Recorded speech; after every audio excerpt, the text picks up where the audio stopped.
Welcome everybody, this is Zachamus Prime, aka Zachamus Prime, bringing you another Transformers third-party review.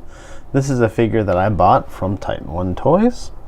titanonetoys is a great place to go for third-party figures and other stuff. They are awesome. Go on Facebook, check them out. Go on eBay, check them out. Go on anywhere that they're at, check them out. Today we are going to be reviewing the DX9 Sonic Wizard. Sonic Wizard is their little Soundwave. Now I did originally got the oh, what was it called? The something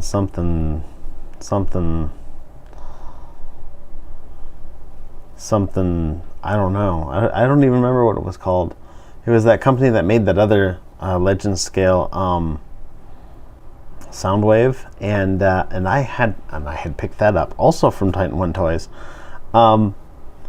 And I pulled it out and I played with it and I thought that it was okay, but I felt that there's things about it that I didn't really like.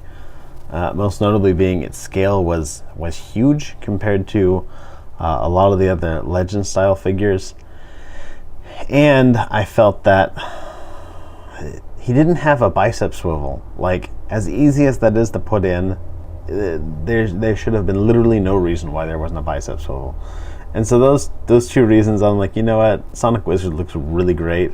I've never gotten a DX9 Legends figure before, so why not? So I ordered up Sonic Wizard, and it came in, and I got it, and I gotta say I really like it. Soundwave has been for a long time one of my favorite Decepticons. Basically, like their Soundwave and Starscream. They're the Decepticons I like best. In terms of character, Starscream is the one I like best. In terms of toys, Soundwave is the one that I like best, because just little cassettes is just super cool. But yeah, he turns into a pretty good looking little tape deck here. Whoops, dropped him.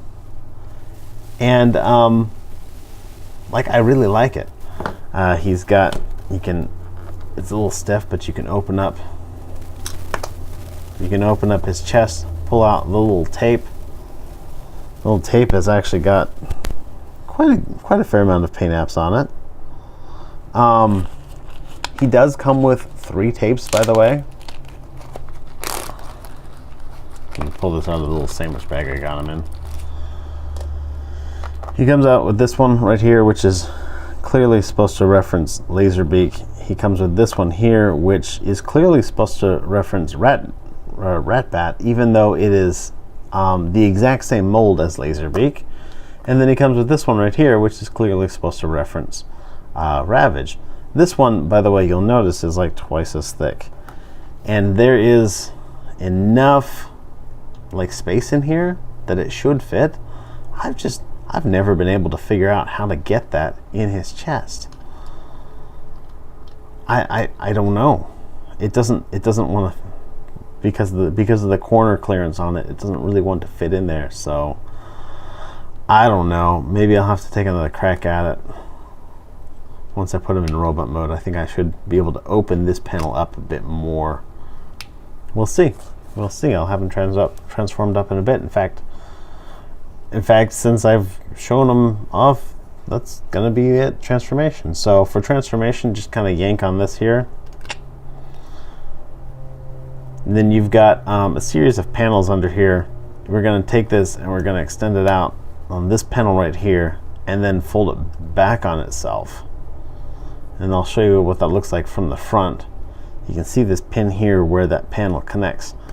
Pull that out all the way and then back on itself, like so. Pull these down and face them that way. We're gonna pull out his feet and then turn them around. Feet, turn around, and then we're going to turn the whole waist section about. And that's the lower body is all done. Upper body, we're going to unpeg the hands from the guns, put them out, and that's the hands all done. Gosh, I love these things. They're gonna open up this part here, pull out the head, close it back up, and put it back into place. Real quick, we'll unpeg the guns from here. And so there he is, pretty much all transformed up into his robot mode.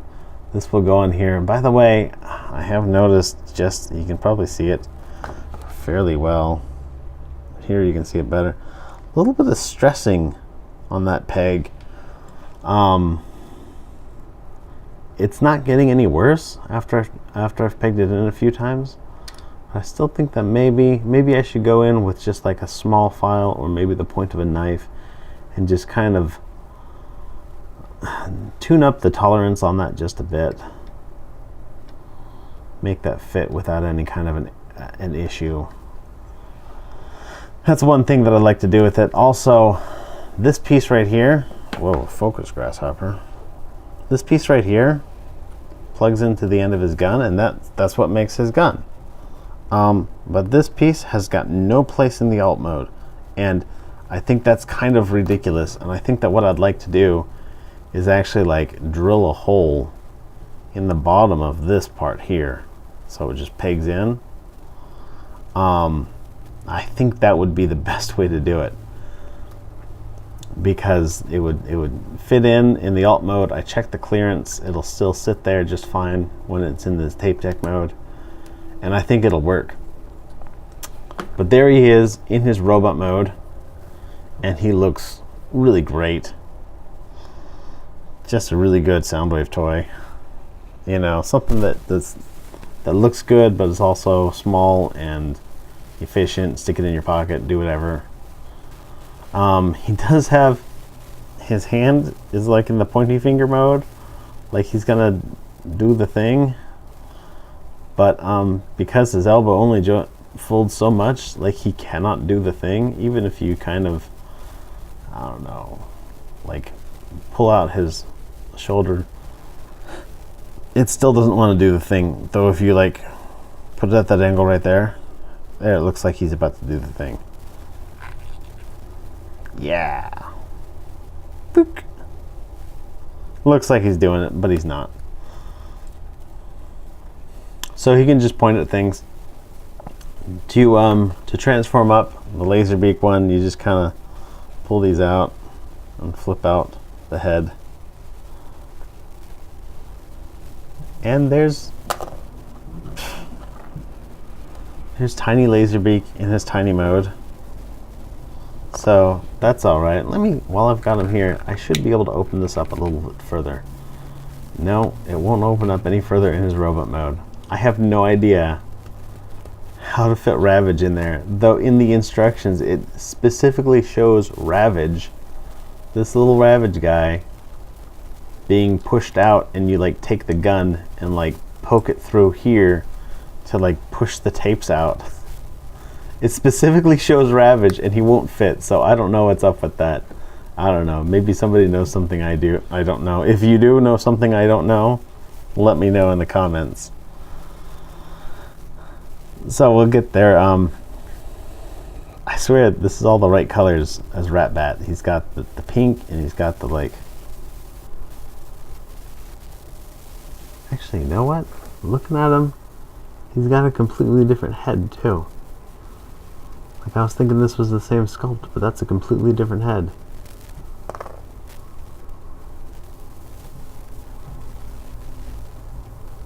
Yeah, I think you're just supposed to do this. So yeah, there's Ratbat, and there's Laserbeak, and to get this guy transformed up, you just kind of unfold him like this, and then you kind of put his head together like so, and you like turn his legs on little ball joints, and then you turn his back legs on little ball joints. Come on, you.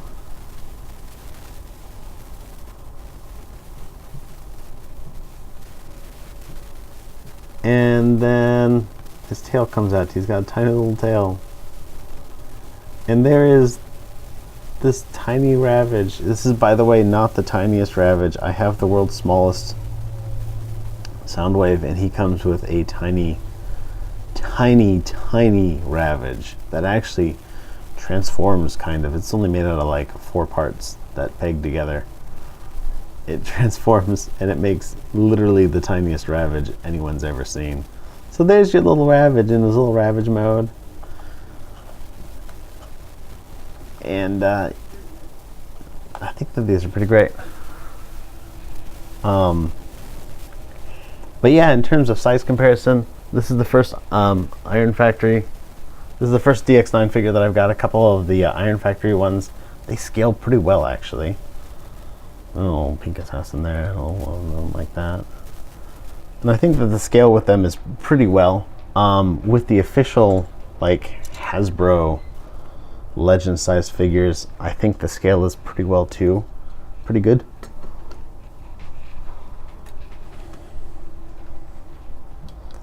That's a pretty good trio right there. Though I think I need to get a different Megatron. I don't know if I like this one as much. With the newer generation style ones, there he is with the Legends wheelie. There he is with one of the clones. Again, this is a good Legend scale. Like, these characters don't size this way specifically, but I'm looking at just the size class scale, and I think that, you know, I think that he makes a good Legend scale, whereas the other one that the other company made, and I completely forgot it, it's just like that big, and it just is too big to really scale with a lot of stuff. Maybe I'll have to see if I can review that figure and throw him in for scale. Yeah, let me know if you guys want me to do that. But in terms of posability, he's got, his head is on a ball joint. Look up all the way, look all around. His shoulders will move out like so. Elbow joint is about 90 degrees. His wrist is on a ball joint, will move about a little bit, and it will fold back for transformation. Waist joint, of course, because it transforms that way. Hips will go out all the way. There's a thigh swivel. The knee will bend.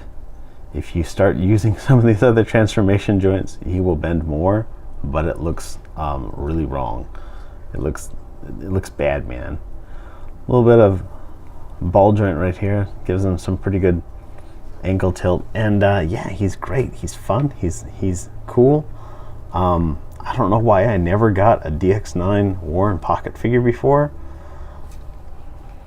but maybe I'll rectify that. Anyhow, this has been Zachamus Prime. You guys are awesome. Be awesome to each other.